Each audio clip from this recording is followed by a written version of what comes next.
को। आपके शहर में आ गया है एनडीटीवी इलेक्शन कार्निवल।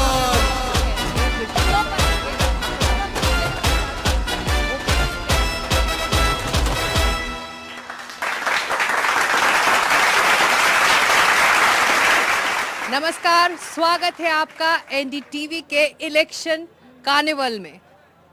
दुनिया का सबसे बड़ा लोकतंत्र और उसका सबसे बड़ा चुनाव। हर एक शख्स इस चुनावी रंग में रंगा हुआ है, इसीलिए जरूरी है कि ये रंग आप तक भी पहुंचे। इसीलिए ये ट्रक और हमारा ये इलेक्शन कार्निवल जो जोड़ेगा आपको देश के अलग अलग इलाकों से और पहुंचाएगा वहां का स्थानीय चुनावी फ्लेवर, रोज रात 8 बजे एनडीटीवी पर। हम करीब इस कार्निवल में 5000 किलोमीटर का सफर तय करने वाले हैं। देश के अलग अलग इलाकों में हम पहुंचेंगे, हमारे भारत की हम तस्वीर दिखाएंगे, क्योंकि ये चुनाव किसी उत्सव से कम नहीं, एक चुनावी मेले से कम नहीं। ऐसे में जरूरी है कि इस रंग में आप भी रंगे हमारे साथ। तो हम आज पहुंचे हैं ये कार्निवल का कारवां लेकर हरिद्वार। मेरे पीछे आप देख सकते हैं हर की पौड़ी, जहां पर आस्था दुनिया के कोने कोने से लोगों को खींच कर ले आती है इस पवित्र नदी में एक डुबकी लगाने के लिए। हरिद्वार वो शहर है, आस्था का वो केंद्र है जहां पर पहाड़ों को छोड़कर गंगा नदी मैदानी इलाकों की तरफ बढ़ती है। ये शहर है धर्म का, संस्कार का, संस्कृति का, आध्यात्म का और योग का। राजनीति के लिहाज से भी ये एक अहम केंद्र है। इस पर भी हम विस्तार से चर्चा करेंगे कि कैसे ये इलाका उत्तराखंड की राजनीति में असर रखता है। लेकिन क्योंकि हम गंगा किनारे हैं, आस्था के इस शहर में हैं, इसीलिए शुरुआत करते हैं इस इलेक्शन कार्निवल का आस्था के कुछ रंगों से।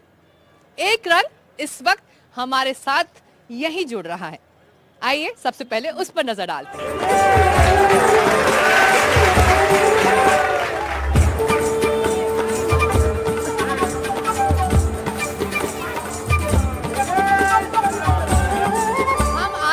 नगरी में है, हरिद्वार में है।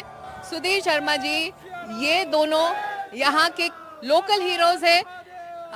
जी, क्या भूमिका रहती है इनकी? ये दोनों बच्चे यहाँ अभी जो राम जन्मभूमि अयोध्या में स्थापित हुई, रामलला की मूर्ति स्थापित हुई, तो तब एक बहुत बड़ी भव्य राम रथ यात्रा यहाँ निकली थी, जिसमें दोनों बच्चे 2 दिन तक राम रथ यात्रा में रहे और यहाँ के लाखों लोगों ने इनका स्वागत किया। एक ये जो है बाल रूप के रूप में आपके सामने है, और जो सीता मैया का जो चरित्र है, सीता मैया का जो साथ है, वो जवानी की अवस्था में आया था राम के, ये बाल रूप है। आगे जब हम बात करें चुनावी रंग की, जिसका जिक्र मैं शुरुआत से कर रही हूँ, पूरा देश एक रंग में रंग रहा है, वो है चुनावी रंग। तो आप भजन भी गाते हैं, आप चुनावों को लेकर आपने कुछ लिखा है क्या? तो अभी 4 लाइनें में कहूंगा कि सुनो सुनो ए राम जन, भजो हरि का नाम। ओ सुनो सुनो ए राम जन, भजो हरि का नाम। 5 सदी के द्वंद्व से बना राम का धाम। घमंड जिन्हें हो स्वयं पर, सहे उन्हें नाराम। ओ घमंड जिन्हें हो स्वयं पर, सहे उन्हें नाराम। साहस और संघर्ष का ये मंदिर परिणाम। अवध में उत्सव है भारी, अवध में उत्सव है भारी। क्योंकि ये इलेक्शन कार्निवल है और हम चुनावों की बात कर रहे हैं, राजनीति की बात कर रहे हैं, तो आप आपने क्या लिखा है जिससे एक अंदाजा लगे कि हरिद्वार किस तरह से इन चुनावों से जुड़ रहा है? मैं सबसे आग्रह करूंगा कि अब मैं चुनाव के ऊपर 4 लाइनें आपके लिए लिखकर लाया हूं। परिस्थिति बदली भारत के, मन स्थिति बदलनी होगी, थोड़ा तुम भी खुद को बदलो, साथ खड़े हैं मोदी योगी, और जात पात से ऊपर उठकर भारत सशक्त बनाना होगा, अलग अलग बिखरे लोगों को एक सूत्र में लाना होगा। बहुत शुक्रिया आप लोगों का इस चुनावी रंग को दिखाने के लिए, और आपका भी, आप दोनों बहुत सुंदर लग रहे हैं। बहुत शुक्रिया। तो इलेक्शन कार्निवल है तो कैसे राजनीति की बात ना हो, चुनावी मुद्दों की बात ना हो, इसी पर अब हम चर्चा आगे बढ़ाएंगे। मेरे साथ यहाँ पर हमारे इलेक्शन कार्निवल ट्रक पर मौजूद हैं 2 खास मेहमान, अनीता ममगन जी जो मेयर है ऋषिकेश की, और साथ ही रवि बहादुर विधायक कांग्रेस के इस इलाके से ही आते हैं। आप दोनों का एनडीटीवी के इलेक्शन कार्निवल में स्वागत है। हम अपने दर्शकों को बता दें कि उत्तराखंड से 5 लोकसभा सीटें आती हैं और पिछली 2 लोकसभा चुनावों में ये पांचों की 5 सीटें बीजेपी ने अपने नाम की है। ऐसे में चुनौती कांग्रेस के सामने बहुत बड़ी है। हरिद्वार में भी 2 पूर्व सीएम का जो वर्चस्व है वो आमने सामने है। एक कड़ी चुनौती दोनों पूर्व सीएम की भी होगी। तो शुरुआत रवि जी आपसे, अपने विरोधियों पर ये आरोप लगाया है कि वो राम के नाम पर वोट मांग रहे हैं, लेकिन कांग्रेस के लिए मुद्दे क्या हैं? आप अपने वोटरों को जाकर क्या कह रहे हैं? कांग्रेस और बीजेपी में क्या अंतर है? विचारधारा की जंग है, कोई जमीनी लड़ाई नहीं है, कोई परिवार की जंग नहीं है कि आपके दादा ने मेरे दादा को मार दिया, मैं आपके चाचा से निपटूंगा, ऐसा नहीं है। विचारों का खेल है, और विचारों का खेल कहाँ आ रहा है? विचारों का खेल यहाँ आ रहा है कि ये देखिए इलेक्टोरल बॉन्ड का चंदे का पैसा है, ये देखिए कितना सुंदर ये बना हुआ, और ये कांग्रेस मेहनत की कमाई का ये। तो इसीलिए क्या आपके नेता सब छोड़ कर इधर जा रहे हैं? हाँ, इसीलिए क्या आपके नेता, चाहे वो राष्ट्रीय स्तर के हों, राज्य स्तर के हों, सब छोड़कर बीजेपी का दामन थाम हम तो ये कह रहे हैं कि हमारे जो नेता भ्रष्टाचारी हैं, आप उनको ले क्यों रहे हैं?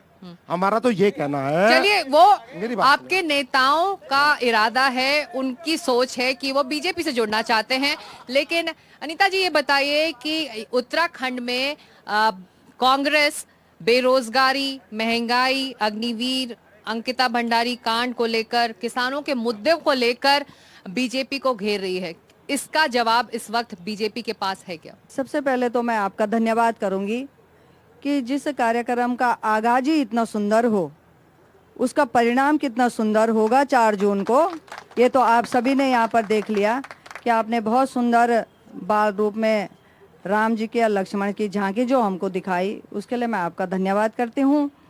और दूसरा, आपने चरित्र देख लिया होगा, मान सम्मान कैसे होता है एक कलाकार का, एक संगीतकार का, एक माँ सरस्वती के पुत्र का, कि जो कि हमारे भाई यहाँ पर भजन सुना रहे थे। उन्होंने कोई पार्टी से जुड़े हुए नहीं हो, उन्होंने भजन सुनाया। उन्होंने भजन मोदी और योगी एक सिद्ध पुरुष हैं, वो सिद्ध पुरुष हैं।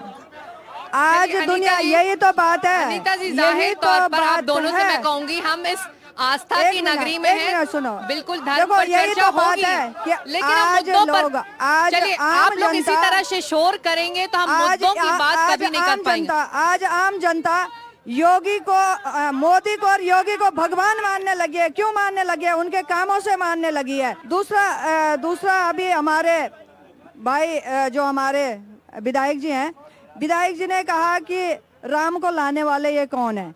500 साल लग गए राम जी को त्रिपाल से, टेंट से भव्य और दिव्य मंदिर में आने के लिए। मैं आभार व्यक्त करती हूँ देश की 140 करोड़ जनता का, जिन्होंने ये सौभाग्य। तो क्या इसी पर माँ भारती चलिए, के हम पुत्र मानते हैं क्या कि माँ इसी पर भारती आप के बीजेपी पुत्र, वोट माँ मांग भारती रही है के क्या? पुत्र मोदी क्या जी को दिया उत्तराखंड में- और उन्होंने राम मंदिर बनाया। लेकिन क्या इसी मुद्दे पर बीजेपी वोट मांगेगी उत्तराखंड मैं में? सारे मुद्दों पे और आगे- विकास के मुद्दों पूरे पर, विकास बेरोजगारी के मुद्दे पर बीजेपी के पास जवाब नहीं विकास के है। मुद्दों पे करेंगे, पूरे विकास के मुद्दे करेंगे। लेकिन जो बात उन्होंने कही, उन्होंने कहा कि पहले यही लोग, यही कांग्रेसी थे, वो कहते हैं कि हमारा नारा होता था भाजपा का, राम लला हम आएंगे, मंदिर वहीं बनाएंगे। ये लोग कहते थे राम लला हम आएंगे लेकिन तारीख नहीं बताएंगे, ये कांग्रेसी चलिए, कहते थे। अभी जी ये क्यों बताइए तिलमिलाहट कि हो रही है? आपके बड़े क्यों नेता दिक्कत हो रही है? सक्रियता से आज इन कुछ लोग सवालों उनके का जेल में है, जवाब कुछ देने बेल के में लिए है, क्यों भ्रष्टाचार पे, कुछ लाइन में खड़े अनिता हैं जी, भ्रष्टाचार पे। एक मिनट प्लीज। इन सवालों का जवाब देने के लिए, अपने विरोधियों का सवालों का जवाब देने के लिए क्यों सक्रियता से दिखाई नहीं दे रहे? बहुत दुर्भाग्यपूर्ण ये विषय है कि हम चांद की बात करते हैं, मून की बात करते हैं, और तो और सूर्य की परिक्रमा करने की बात करते हैं, और हम कहाँ उलझ रहे हैं आज। मंदिर ही विषय नहीं है। मंदिर पे तो जब भी जाएंगे ना पेट में अन्न होगा। आज तो इन क्या मुद्दों, हम- जो मेरा सुनिए, सवाल है, इन मुद्दों पे आ रहे मुद्दों हैं। को लेकर इन्हीं मुद्दे आपके पे आ जो रहे हैं। नेता देखिए ना, हैं, क्यों हम आपको बताते सक्रियता से वो दिखाई नहीं दे रहे हैं? सक्रियता से तो हम दिखाई दे रहे हैं, हम बोल भी रहे हैं। अब कोई अगर नहीं सुनना हरीश चाहे- रावत जी क्यों नहीं लोकसभा चुनावों में उतरे? नहीं, मेरी बात सुनिए। देखिए, हरीश रावत जी चुनाव में प्रीतम उतरे सिंह जी उतरे। क्यों नहीं चुनाव मेरी में आप- उतरे? हरीश रावत जी क्यों चुनाव में नहीं उतरे, वो आपको हरीश रावत जी बेटर बताएंगे। उसके लिए मैं राइट पर्सन नहीं हूँ। प्रीतम सिंह जी चुनाव में क्यों नहीं उतरे, वो प्रीतम सिंह जी बताएंगे। बट मैं इतना जानता हूं कि कांग्रेस का एक कार्यकर्ता मैदान में है, और उसका जीता जागता उदाहरण ये आपके सामने एक विधायक बैठा है जो बहुत लास्ट पर की आप पंक्ति का आप खुद है। विधायक हैं, आपको मैं नहीं खुद लगता कि विधायक आप जैसे सुनिए बड़े मेरी बात। नेता जब सड़क पर हो, चुनावी मैदान में हो, तो कार्यकर्ता में एक ज्यादा एनर्जी दिखती है, कार्यकर्ता ज्यादा में उतनी एनर्जी है। यहाँ तो विधायक के गले बैठ रहे हैं बोल बोल के, तो आप देखिए ना कार्यकर्ता का क्या हाल होगा जब विधायक खुद नारे लगा रहा है। तो एनर्जी तो इतनी है हमारे अंदर। अब आप मेरी बात सुनिए, आपने कहा था मुद्दे क्या होने चाहिए। आज चुनाव जो है ना वो नौकरी का है, चुनाव बेरोजगारी का है, बिल्कुल चुनाव किसानों की आय को लेके है। जो इन्होंने बोला था कि हम 22 तक दुगनी कर देंगे, आज किसान सड़क पे है। क्यों उसको रोका गया हरियाणा में? वो तो दिल्ली जा रहा था।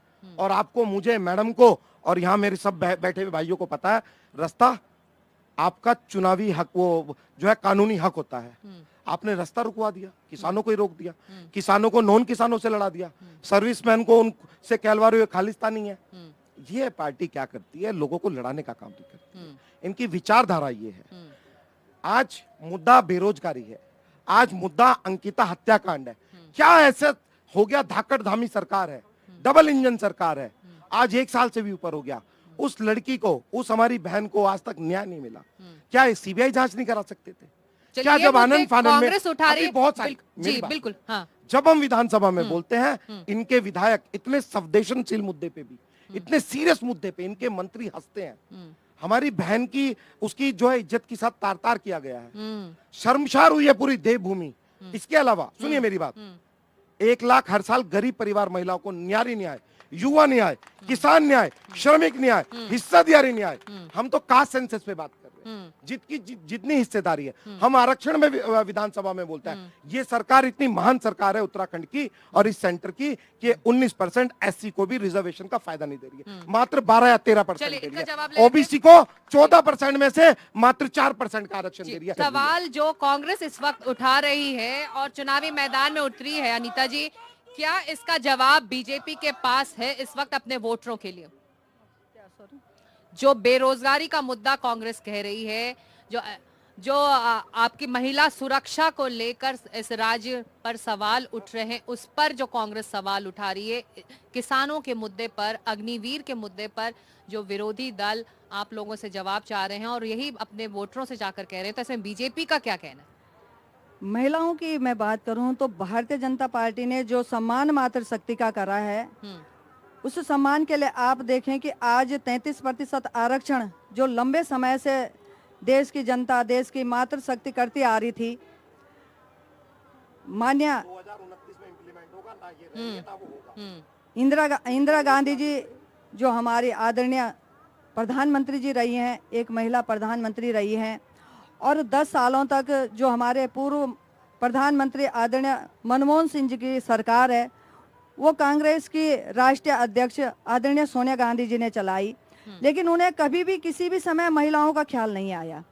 आज यदि मातृशक्ति का सम्मान करा है तो आदरणीय नरेंद्र मोदी जी ने करा और भारतीय जनता पार्टी की सरकार ने करा। चलिए कि 33% आरक्षण 33% आरक्षण भारतीय जनता पार्टी ने मातृशक्ति को दिया। हमारे माननीय मुख्यमंत्री जी ने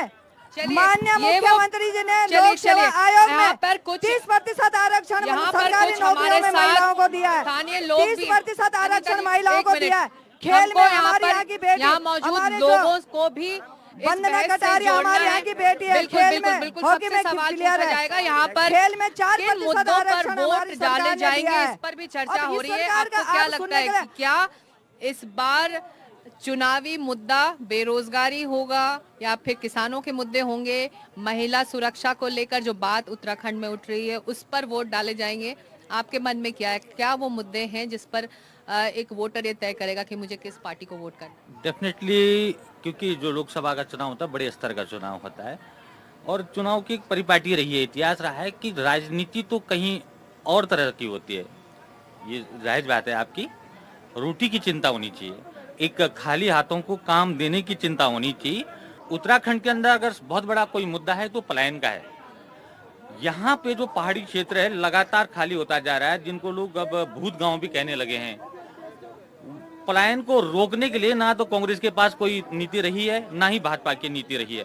निश्चित रूप से पलायन पर हम जानते हैं कि आपके पास लाइनें भी हैं जो इस पूरे परिपेक्ष को एक तरह से दर्शाती भी, अगर वो हमारे दर्शकों के लिए आप गा के सुना दें। हाँ, पहाड़ से सारे लोग अब जो है वहाँ छोड़ के देहरादून आ रहे हैं।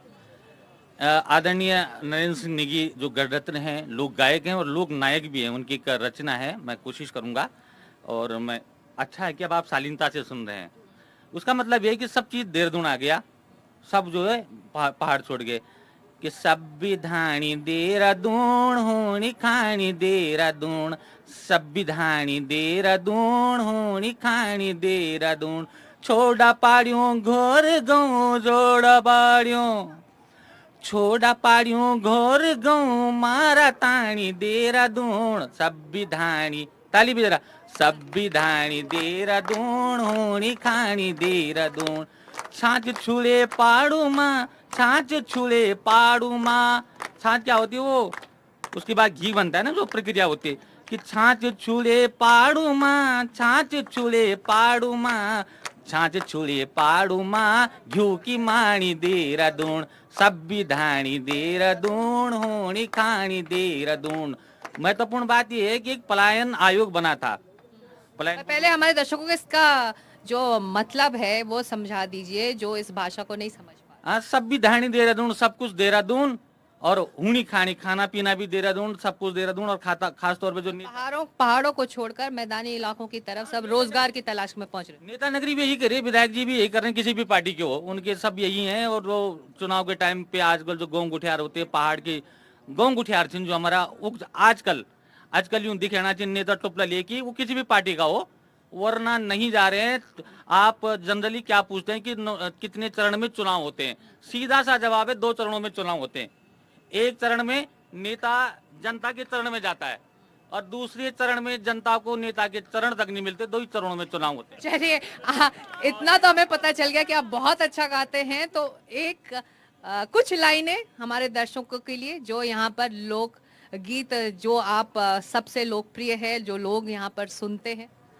अक्सर एक गीत, अगर पहाड़ की हम बात करें, उत्तराखंड के लोक जीवन की बात करें, एक गीत बहुत सुना जाता है, मुझे लगता है, मेरा व्यक्तिगत अनुभव है कि खूब सुना जाता है और सबसे ज्यादा सुना जाने वाला गीत है, 2 लाइनें गाऊंगा मैं।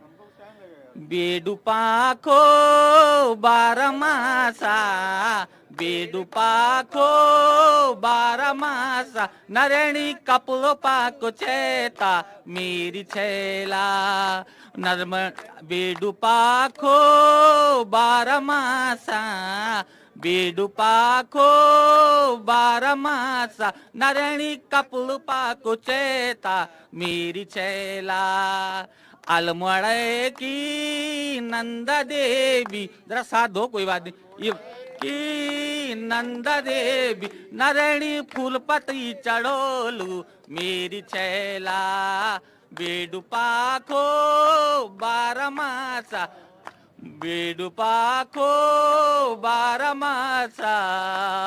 धन्यवाद। थैंक यू, बहुत अच्छा, बहुत अच्छा। आपने तो माहौल जमा दिया यहाँ पर। बहुत आप खुशी खुशी ताली भी बजा रहे थे, लेकिन इस चुनावी माहौल से आप भी जुड़े हैं, चुनावों को लेकर आप में भी उत्साह है? उत्साह तो बहुत है और करना भी बहुत है। करें तो जब जब नेता छोड़ें। अब नेता भैया ने हमारे बताया कि 2 ही चरण हैं, पहला चरण हमारे चरण, दूसरे चरण नेता के चरण, तो उन चरणों के चक्कर में हम भी बेचरण हो रखे हैं। तो हरिद्वार के लिए सबसे बड़ा मुद्दा क्या है, क्या परेशानी है जिसको लेकर आप चाहते हैं कि यहाँ के नेता हों, चाहे कांग्रेस को हों, बीजेपी के हैं, वो इस पर काम करें? हरिद्वार की मेन परेशानी गंदगी, इसको अगर साफ करा जाए तो मेरे को लगता है सब कुछ साफ हो जाएगा। सबसे पहले तो गंगा मैया है, गंगा है तो जल है, बेटी है तो कल है। बेटी आप भी हो, गंगा मैया वहाँ सामने है ही है। मेरा भी नारा ये है कि गंगा है तो जल है, बेटी है तो कल है। अगर बेटी नहीं बचेगी और गंगा नहीं बचेगी तो मेरे को लगता है जीवन भी नहीं है, क्योंकि बिना जल के, बिना सांसों के जीवन नहीं है। सांस में ही बेटी है। सांस को आपको मैं कैसे बताऊं कि मैं भी एक गृहस्थ हूँ, बाबा भी हूँ, और मैं आपके सामने भी आया हूँ। खुद मैंने अपनी एक बाबा होके, एक मेहनत होके, एक बाबा होके, महानिर्वाणी पंचायती से अखाड़े से हूँ मैं, एक बाबा होके इलेक्ट्रिक कार बनाई है जो बोलते हैं आत्मनिर्भर। अब देखो ये एकदम हल्ला मचाने लग जाएंगे कि मोदी जी का नाम ले रहे हैं, तो मैं तो कह रहा हूँ मोदी जी ने कहा है कि आत्मनिर्भर। अब वो कांग्रेस के बोल दे आत्मनिर्भर तो मैं तो उनके भी साथ हूँ, आत्मनिर्भर। आप चाहते हैं कि जो आपके नेता है वो गंगा नदी को साफ रखे, गंगा की सफाई पर ध्यान दें। आप लोगों से मैं एक एक शब्द दूंगी और उसका मतलब आपके लिए क्या है उस पर आपको जवाब देना होगा, ठीक है? रैपिड फायर की तरह होगा। मैं एक सवाल, एक शब्द दूंगी तो उस पर आप क्या सोचते हैं। शुरुआत आपसे ही करते हैं। चुनाव, भाजपा को भगाना है। वोटर, वोटर का मतलब कि समझो इनकी थाली में पुलाव आ गया तो समझो चुनाव आ गया। उम्मीदवार, उम्मीदवार एक ऐसा व्यक्ति है जो जिंदगी भर उम्मीद लगाए रहता है लेकिन उसकी उम्मीद पूरी नहीं हो पाती है। चलिए। सरकार, सरकार 400 पार, इस बार 400 पार। तो चुनाव का मतलब आप? चुनाव का मतलब लोकतंत्र को बचाना है और भाजपा से बचाना है। चलिए। मुद्दे, स्वास्थ्य, शिक्षा और महिलाओं की सुरक्षा। तो ये तमाम वो पहलू हैं जिस पर हरिद्वार की आम जनता चाहती है कि सभी नेता नजर डालें। और जी बिल्कुल बिल्कुल, जी बिल्कुल। कोई सवाल अब अधूरे रह गए थे। पर ये जो बातें हरिद्वार की जनता की तरफ से उठ रही है, इसका एहसास क्या बीजेपी को है कि ये वो मुद्दे हैं? बेरोजगारी को लेकर जो मुद्दा है, महिलाओं की सुरक्षा को लेकर मुद्दा है, जो अंकिता भंडारी को लेकर ये जो पूरा मामला उठा है, उस पर जवाब इस वक्त बीजेपी क्या देना चाहिए अपने वोटरों को?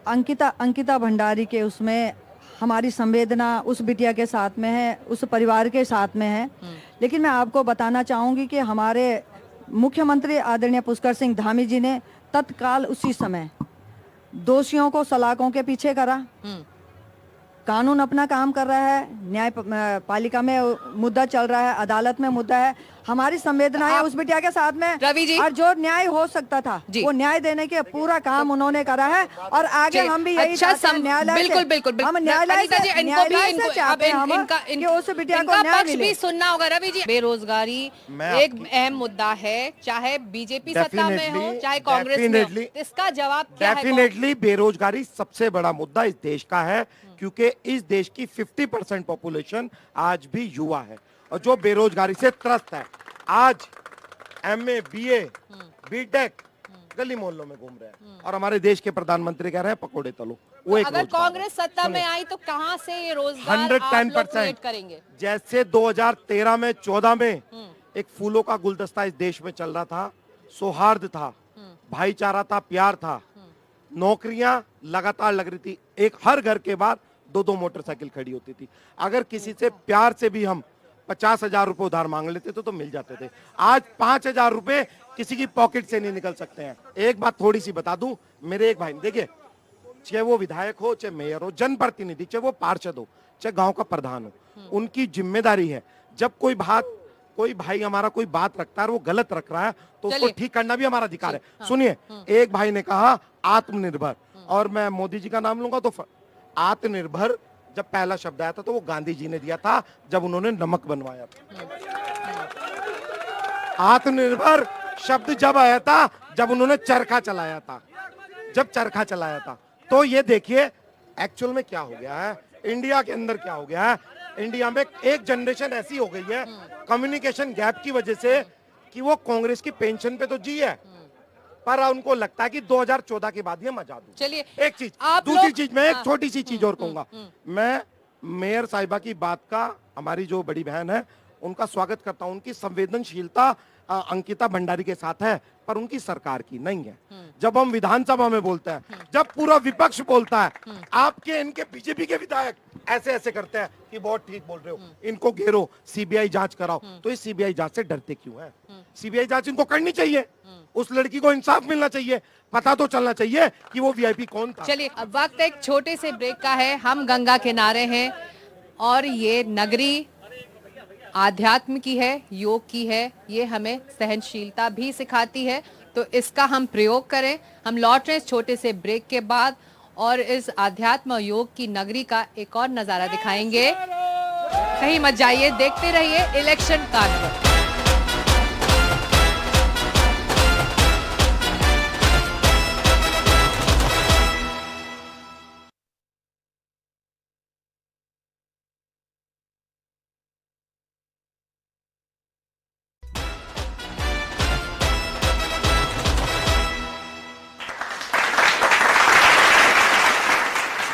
आप देख रहे हैं एनडीटीवी का इलेक्शन कार्निवाल और इस वक्त हम हैं गंगा किनारे हरिद्वार की नगरी में। अगर हरिद्वार में हैं और गंगा किनारे हैं तो ऐसे में आध्यात्म की बात कैसे ना हो, योग की बात कैसे ना हो। इसी पर चर्चा आगे बढ़ाने के लिए हमारे इलेक्शन कार्निवाल से जुड़ रहे हैं योगी रजनीश। बहुत स्वागत है आपका इस कार्निवल में। और इस ब्रेक से पहले हमने देखा इतनी गर्मा गर्मी चुनावी माहौल है, उससे भी माहौल गर्म हो रहा है और मौसम की मार तो है ही, लू चलने वाली है और इस पूरे दौरान सभी को अपना संयम बरतना होगा, खास तौर से उम्मीदवारों को और उनके कार्यकर्ताओं को। और इस गर्म माहौल में मन को, मस्तिष्क को शांत कैसे रखें? सर्वप्रथम एनडीटीवी के सभी दर्शकों को राम राम, नमस्कार। एक दोहे से हम अपने इस वक्तव्य को प्रारंभ करते हैं, क्योंकि एक दोहे में यदि हम देखें तो हम पूरी सृष्टि को समेट सकते हैं। 4 मिले 64 खिले, 20 रहे कर जोर। 4 मिले 64 खिले, 20 रहे कर जोर।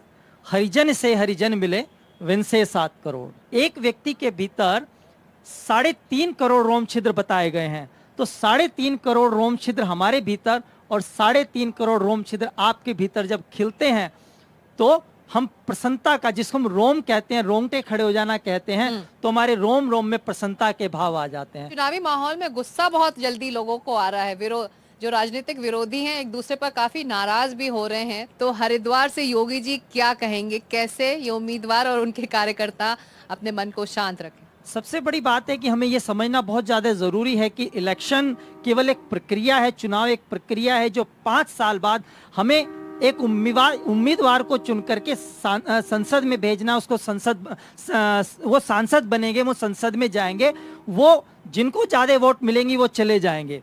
और इस विषय को लेकर के कई बार क्या होता है कि हम आपस में इतना मतभेद उत्पन्न कर लेते हैं कि वो हमारे मानसिक रूप पे हम इतने प्रताड़ित कर लेते हैं खुद को कि हम धीरे धीरे धीरे इतना तनाव में चले जाते हैं, हम अपने सुख चैन को खराब कर देते हैं। कुछ योग की क्रिया है जो हम कर सकते हैं, कुछ एक आसन और कुछ एक प्राणायाम का अभ्यास हम आपको यहाँ पे बताते हैं, जिनके द्वारा हम अपने शरीर को भी स्वस्थ रख सकते हैं। क्योंकि इलेक्शन कैंपेन में जो उम्मीदवार होता है, सुबह से लेके शाम तक हम इस चीज का एक चिंतन कर रहे थे कि सुबह से लेके उठते ही वो शाम तक लगे रहते हैं कि हमें आज क्या करना है, कैसे करना है, और दिन भर उसको करते रहते हैं। रात्रि में जब सोते हैं तो हमें नहीं लगता है कि वो सोते होंगे, रात्रि में भी उनके दिमाग में अगले दिन की प्रक्रिया चलिए वो दिखा चलता देते रहता हैं, वो होगा। योगासन हम तो दिखाएंगे। हम यशस्वी को बुलाना चाहेंगे।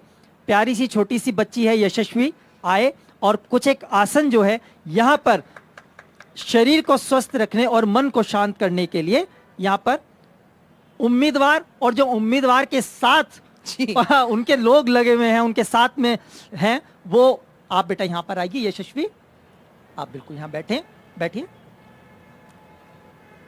आराम से अपने सुखासन में बैठेंगे। तो ये बच्ची अभी एक आपको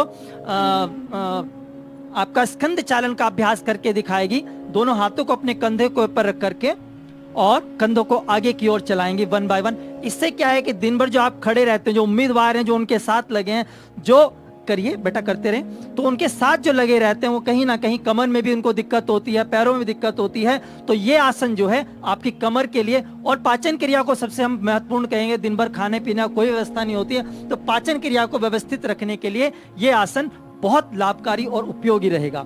इसको हम बड़े अच्छे से कर सकते हैं और इसी को हम पीछे की ओर चलाएंगे। लगभग 10-10 बार हम कर सकते हैं। तो स्कंद चालन इस आसन का नाम है, बड़ा सरल है। सहजता के साथ में बैठे बैठे आप कहीं, अब अगर कैंपेन में बैठे हैं, कहीं मंच पर बैठे हैं, तो धीरे धीरे आप अपने कंधों को भी चला सकते हैं। तो उससे क्या होगा, आपकी पाचन क्रिया और जो आपको तनाव है वो धीरे धीरे रिलीज होना शुरू हो जाएगा। ठीक है बेटा, नेक्स्ट आसन हम करेंगे। इसको हम अपने सुबह के समय शेड्यूल में डाल सकते हैं। बटरफ्लाई आसन, गोरक्षासन। तो दोनों पैरों के तलवों को मिला करके यदि हम इसका अभ्यास करते हैं तो हमारे पैरों में जो थाइज में, घुटनों में जो दर्द रहता है, दिन भर चलते चलते चलते हम थक जाते हैं, तो इस आसन के अभ्यास से हम अपने तनाव को, अपने पैरों के दर्द को दूर कर सकते हैं। अपने घुटनों को बेटा ऊपर नीचे चलाएंगे, दोनों घुटनों को अधिक से अधिक ऊपर नीचे चलाने का प्रयास करें। ये हमारी कमर को भी बेहतर रखेगा और पैरों को व्यवस्थित, पैरों का जो दर्द है उसको व्यवस्थित करने के लिए एक बहुत ही लाभकारी आसन है। चलिए दोनों पैरों को हम सीधा खोल लेते हैं। थोड़ा थोड़ा शॉर्ट में आपको बता रहे हैं, जितना आप अभ्यास कर सकते हैं उतना आप करें। दोनों हाथों को पीछे रखेंगे और पंजों को नीचे और वापस अंदर की ओर स्ट्रेच करेंगे। 1 2 3 4 5। इसको लगभग 10 से 15 बार हम कर सकते हैं और इसी को हम क्लॉक और एंटी क्लॉकवाइज दोनों अपने पंजों को घुमा सकते हैं। 1 2 3 4 एंड 5। अपोजिट 1 2 3 4 और 5। पैरों में फासला करेंगे, दोनों पैरों में फासला करके पंजों को अंदर बाहर चलाएंगे। बिल्कुल ठीक है।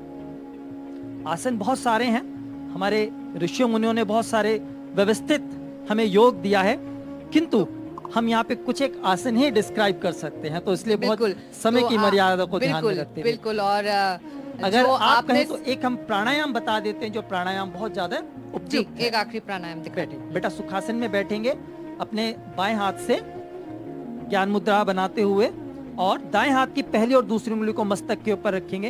अंगूठे से दाएं नासिका को बंद करके बाएं नासिका से श्वास लें और दाएं नासिका से श्वास को छोड़ें और दाएं से श्वास लेकर बाएं से छोड़ें।